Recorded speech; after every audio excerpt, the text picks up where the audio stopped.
Make sure I get a clean recording of this. So again, I don't record the Zoom, that's weird. I just record my iPad screen, which you're looking at, and then the camera that's pointing directly at me. So but yeah, so goal today, 2 problems. It's based on systems elimination method. That's stuff we started. I think we did like 1 problem last Thursday. We did 2 on Friday. And then today we're going to do a couple more. The second problem is the Google question of the day. The second one. It's if you want to know what the Google Classroom question is, it says, what is the solution or the point of intersection for the second example? It's the second problem. That's the last one we're doing today. Once we're done with the second example, you guys can log off if you're online. You can go answer the question. I think the chime went through a little bit ago. I believe you can go work on your homework. Everyone in here, same thing. I want everyone in the room to answer the Google question of the day as well, and go fill out, go start homework as best you can. If we need another example, don't be afraid. Like, hey, I need another one. I'm not quite getting what we're working on here, so we're going to be working on that. So, but let's go through a couple notes here, and then we'll get to the homework here. So notes out, everyone's ready to go? Everyone's got their notes? Okay, let's do a couple examples here. So let's jump into the first one here.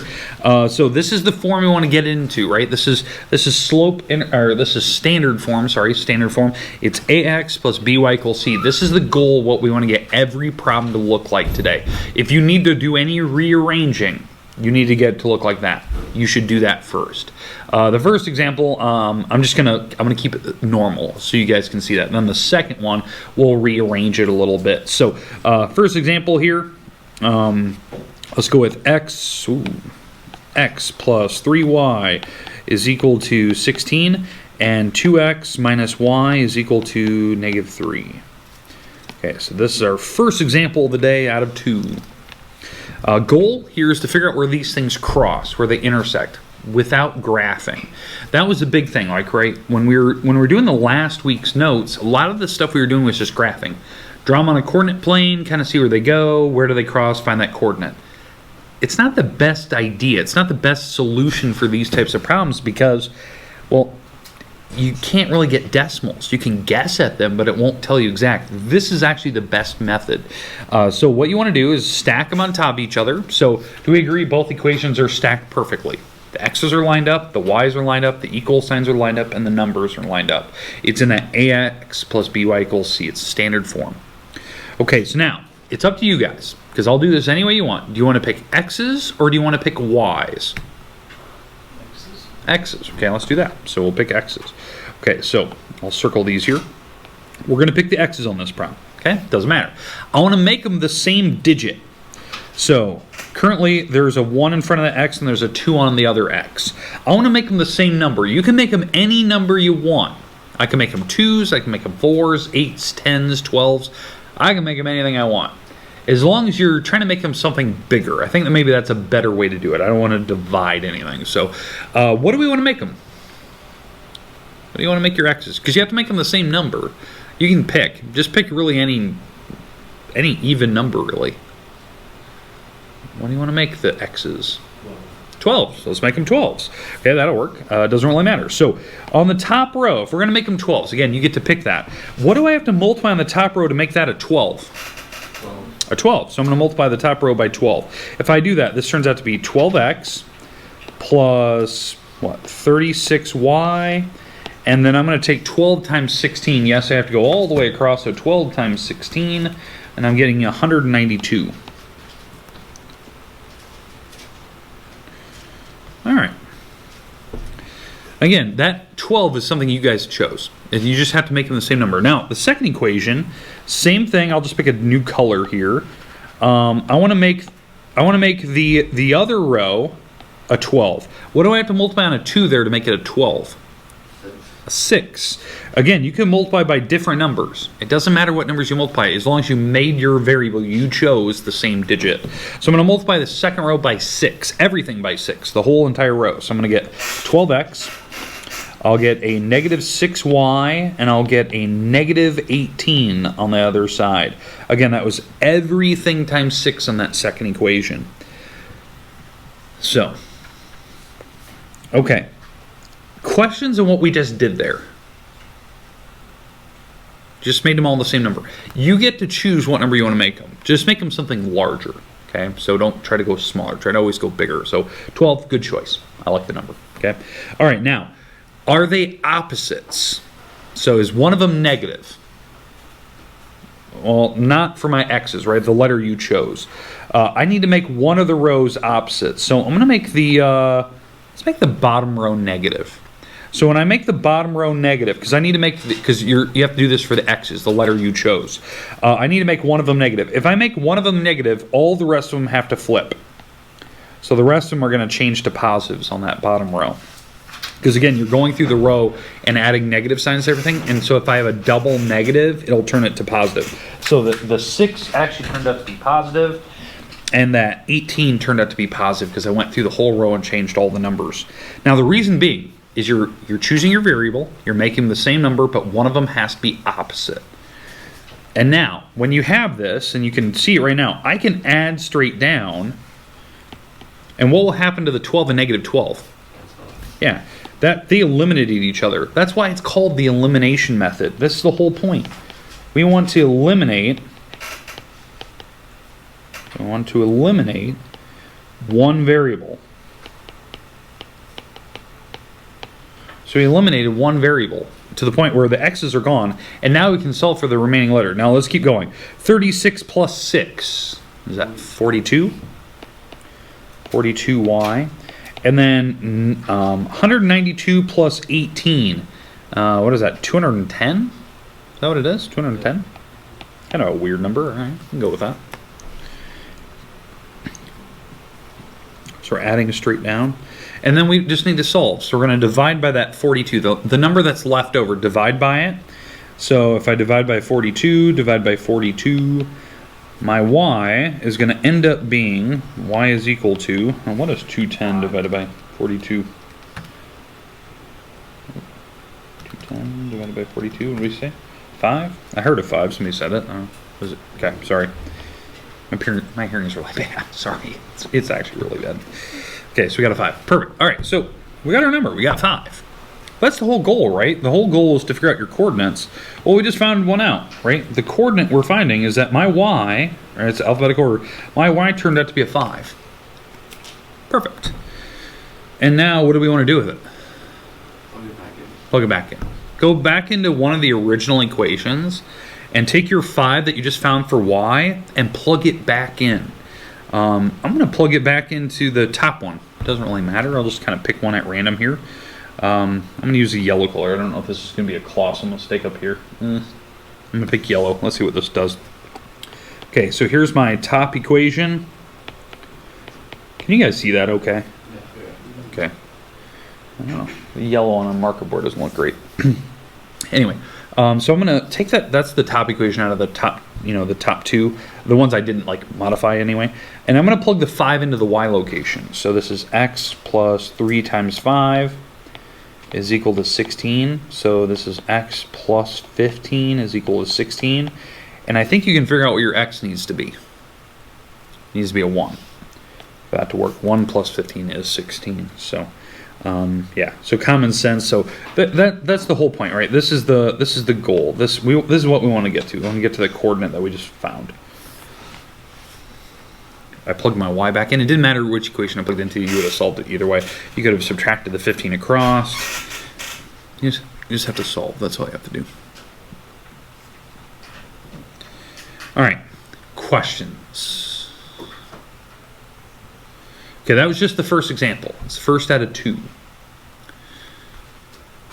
All right, let's go to the second one. This is the last example of the day, unless we need another one. I have no problem with doing more because I know I went through that kind of fast. Let's do another one here.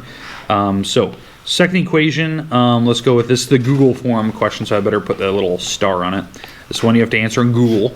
The Google question of the day. Here it is. Y is equal to 2x minus 9 and 3y plus x is equal to 8.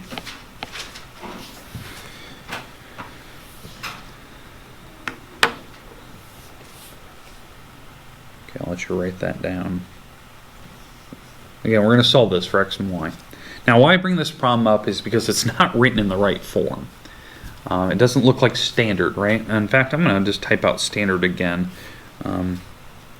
AX plus BY is equal to C. That's the form we want to get it into.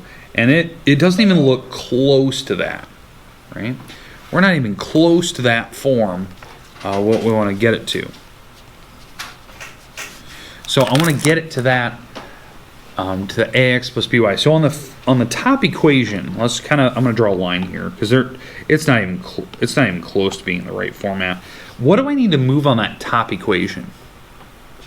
2x. The 2x. If I move that 2x across, it'll actually look like standard form. In fact, I'm going to write that down. This will be negative 2x plus 1y is equal to negative 9. Right? Because I moved the 2x across, it became negative. There was a 1 in front of the y, that's why I just left it positive. And that's in this form, right? X, y, equal sign, number, it's all good. Okay. All right, now, second equation. What do we have on the second one? What do we need to do?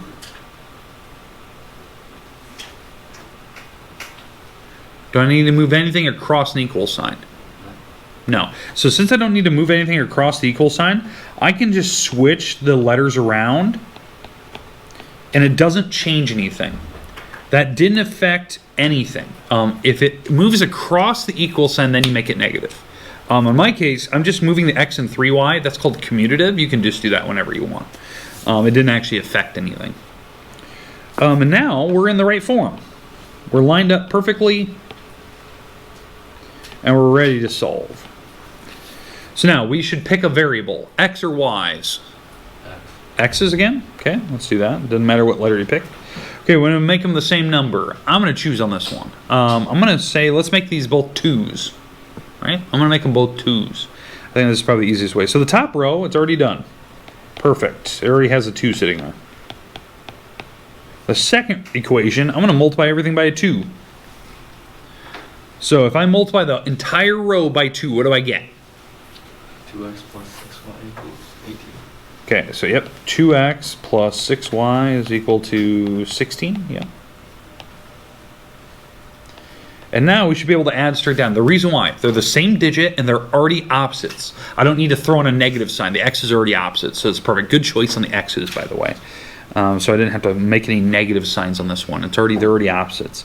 So I should be able to just add straight down and get what my answer is. So if I add straight down, the x's eliminate each other. One's positive, one's negative. Perfect. 1 plus 6, that's 7. And negative 9 plus 16, what is that, 7? So it looks like on this one, and I divide by 7s, it looks like my y turns out to be a 1. So my y turned out to be a 1 on this one.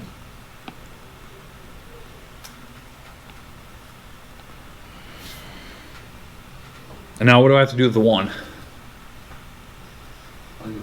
Yeah, plug it back in, right? So you're gonna plug that 1 back into the y location. Now it didn't matter which equation you pick. You got to pick one of the originals. And you want to plug it back in. I'm gonna pick the second equation. Let's say the second equation on the top was this one. This is the second equation. All right. This is the second equation, and I'm gonna plug the 1 in for my y. 3 times 1 plus x is equal to 8. So this turns to be 3 plus x is equal to 8. So what does my x have to be? 5. A 5. Nice clean 5. There you go. And not every answer is going to be 1 and 5. Just had me dumb luck. I just picked the same ones. All right, but there you go. That is the Google question of the day. So if you want to know what your Google form question is, like what is the answer for the second problem, that's it. That's your second one. 5, 1. That's the answer you need to submit. Okay, for those who are online, if you feel comfortable with this stuff and you've seen me do enough of these since last Thursday, you can log off, go answer your Google form question of the day, and go work on your homework on that worksheet that I've submitted to you. It's due on Wednesday. For everyone in here, same exact idea.